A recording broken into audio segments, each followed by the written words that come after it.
Adyel here, and welcome back to another video on my channel. Today I have for you guys the third and final look that I'm doing in collaboration with Forever 21. If you haven't seen my last two collaborations with them, definitely be sure to check them out. I will link them on the screen and down below. I collaborated with them on 3 festival makeup looks. So my last one is this Rainbow Cut Crease. I have been dying to do a rainbow look for the longest time. I finally decided, you know what, I'm just gonna sit down, I'm gonna film it, I'm gonna do it, it's gonna happen. And I love how it came out. I definitely want to play more and more with crazy out there looks like this one. I want to give you guys a huge thank you once more because I wouldn't be able to have these opportunities without you guys, and collaborating with Forever 21 was seriously a dream come true. It was so surreal and one of the biggest opportunities I've ever gotten. I can't wait to see what is to come in the future. Before we start this video, be sure to give it a big thumbs up and comment down below your thoughts on the look and the video in general. Also, if you are new here, be sure to click that subscribe button down below and also turn on my notifications so you will be notified every time I post. I post every Tuesday, Thursday, Saturday, and Sunday for Alpha of the Weeks at 7 p.m. Eastern. It's such a fun time around here and I promise you, you won't regret it. If you want to see how I achieved this Rainbow Cut Crease makeup look, then keep on watching. Okay guys, so first things first, I'm taking my Morphe 35B palette. I love this palette to death, and I'm setting my lids with a white shadow. I already had a nude shadow on them, but I wanted to make the colors a bit more vibrant. So starting the Rainbow Cut Crease, I went in with a red, and I will have all the brushes that I'm using down below. A lot of them are my absolute favorite for cut creases, so I wiped the excess red off on my hands because now we are starting the outline. So I'm using the Morphe M515 brush, and I'm going in with every single color, wiping it on my hands, and then lightly going in and tracing out where I want the cut crease outline to be. Honestly, this was my 4th cut crease ever. I filmed my first cut crease ever. I did a second one at an event, and then I refilmed that, and then this is my 4th one, and this is my favorite technique so far. So you want to make sure you have brush cleaner on hand. This is just a spray brush cleaner and tissues just to spray in between colors so everything doesn't get mixed. So I'm going in with yellow now, and you're just going ever so slightly. I really love this technique. I'm gonna do it every time I do a cut crease now. Hopefully it'll go good whenever I'm doing just a solid cut crease. I think it will, but I'm just going in and adding more vibrancy now, kind of to the outline. It's all about just lightly tapping and lightly adding color. We could always go in later. So now I'm going in with the same Morphe M515 brush, and I am taking the green and I'm fading that into the yellow. I decided to follow the basic Rainbow Roy G Biv pattern, so just going in, and now with this bright blue I'm just patting that, and we're starting to wing it out now. And feel free to always take your hand and kind of go out and trace your shape while you're doing it without actually applying product. I did that while I was applying the orange and it really helped. Now I'm going in with this indigo color to help fade into the purple a bit better and just create that nice fade. And now I'm going in with this bright color to create the wing, and I wanted it to match up with my brow tail. I really love this mix of colors so much. They really flowed together perfectly. Now I'm going in with the Morphe M507 brush to wing out the tail, and my favorite brush ever for a cut crease is a Luxie 131. So I went in with that in red in the inner corner, but I realized that was a little bit too big, so I went in with the M562. I came back to the Luxie brush later, and I'm using this to really blend out the red in the inner corner. We're adding more product, and we're also buffing up and blending that line not to go too far in or too far up. So I'm just making sure back and forth, really blending this. I felt like this color and the purple, of course, they're the most important because it starts the cut crease and ends the cut crease, so you really want to make sure that everything's blended in how you want it. So then I went back in with the M507 to add orange, and I kept alternating between brushes. You just really want to make sure to get that seamless blend and fade. So you want to go in between each color and go back and forth, and also don't be afraid to dip into each color and kind of blend them into each other. You don't want harsh lines back to back. You want to make sure all the colors are seamlessly blending into each other, and I kept going back to this red shade because I really wanted to make sure that was blended.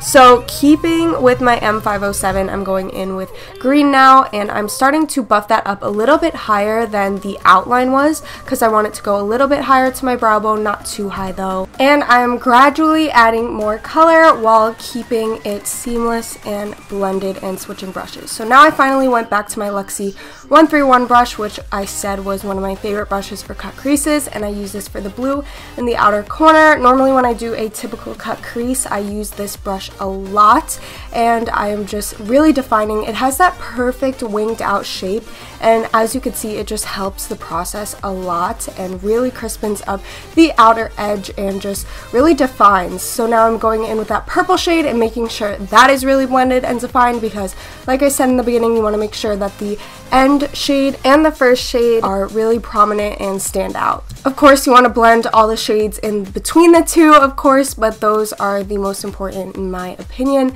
So just going back between brushes, that brush that I just was using was that Morphe M514, and I'm just going back and just blending, and here I'm using the M507 again, just switching back and forth. And I did recently get a huge PR package from Morphe. If you don't follow me on Insta or Snapchat, you wouldn't have seen that, but I will have a code for you guys very, very soon. We're in the process of that. And there I was smiling because I sent a picture to Vin of the process and he complimented my makeup. So yeah, now I'm going to cut the crease, and I use the Tarte Shape Tape, and I use very, very little product. It did make my eyes kind of dry and hard to work with on the lid at least, but it was really easy to cut the crease, and I just sped this up for you guys.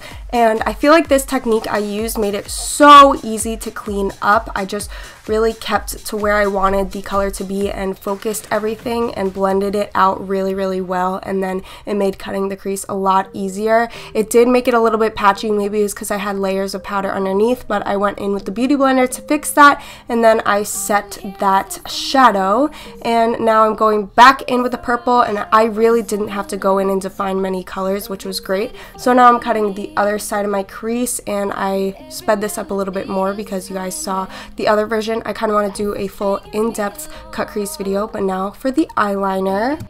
2,000 years later. I wanted to save camera battery, but you guys know I love a sharp, long wing, but for my cut creases, I keep them kind of smaller. I'm using the Benefit Professional to Prime. I had the Glossier Priming Moisturizer on along with my brows and my base before I started filming, but using my LA Girl foundation, what is new? I've been using this non-stop for the past few months. I'm obsessed. What else can I say about it? It's seriously amazing. The coverage, the finish, everything about it, go buy it, and code Adyel10 for 10% off, all LA Girl. And using Tarte Shape Tape, of course, this is another hands down favorite. And I'm just blending this out on the high points of my face and really brightening up my face and making sure that everything's all concealed. Now I am baking and pressing that powder in to make sure that nothing creases up and that everything is set and good to go. And in a minute I am going to go in with my clean matte powder and just pat that all over my face.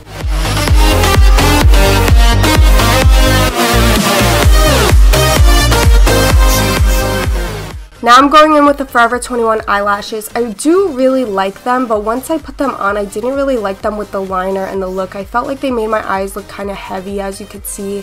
And I don't know, it just didn't look as good. As you can see, it kind of looks a little droopy. So I ended up using my Cocoa Lashes in Cocoa, which are my die-hard faves for when I'm wearing winged liner. And I did that when I was done filming these clips. You'll see them in the outro. But I just copied what I did in the cut crease on the bottom lash line and blended all of that out. And I used multiple different brushes, and then using my lash primer and coating my lashes with mascara, and then I put some white eyeliner on my waterline to make everything pop and stand out. Now to set a bake down before contouring, I'm just contouring my face with the Tarte contour palette. What else is new? All of the hollows of my face, just making sure, and then reapplying that bake. Then I went in with a tiny bit of blush, my Too Faced Baby Love blush, just to add a flush of color, but I didn't want it to be too extreme because we were going in with this Forever 21 rainbow highlight, and it actually looks like a rainbow. I am obsessed with it. If you wanted to try a rainbow highlight, go to Forever 21. Look at that. Like, Oh my god. Oh my god. I was literally shook. And here I made a mistake. Ready? Oh my god. So I was using the top 3 colors and then I kind of went in with the blue. Okay, that face when you realize you messed up. Alright, so I went in with my beauty blender, dabbed that out no problem, redefined my contour and my blush a little bit, and then I went back in. So I was focusing on the top 3 colors, but I still got a rainbow effect, which was really, really nice. I was going to do a stripe of each color, but the bottom was way too pigmented, and honestly, if I was just wearing false lashes, I probably would have kept it, but since my eyes were so crazy, I didn't want my highlight to be too crazy. I just wanted a reflect of rainbow. So now dusting off my bake, and I'm applying Candy K, well, wiping off my disgusting foundation concealer lips, and I'm applying a Candy K by Kylie. I love this shade. It goes so well with so many looks. It's one of my die-hard faves. And then I'm setting my face, drowning it, making sure that all the powders tie in seamlessly and don't look cakey, and yeah. So that is it for this video. I really hope you guys enjoyed. I absolutely love how the look turned out. I am sweating right now, guys. I've been filming this for hours, which is why the lighting probably changed. The second I stopped filming this, I had to go and catch the sunlight to take pictures for thumbnails and Instagram, so that's the reason for this. I really hope you guys enjoyed this video and enjoyed this makeup look. If you want to see more makeup looks like this one, definitely let me know. I want to experiment a lot more this summer and just do a lot of fun looks. If you watched up to here, comment your favorite part about this video. Thank you so much for watching. I love you all so much, and I'll see you guys in my next video. Bye everyone! Was silent, a rhapsody for you.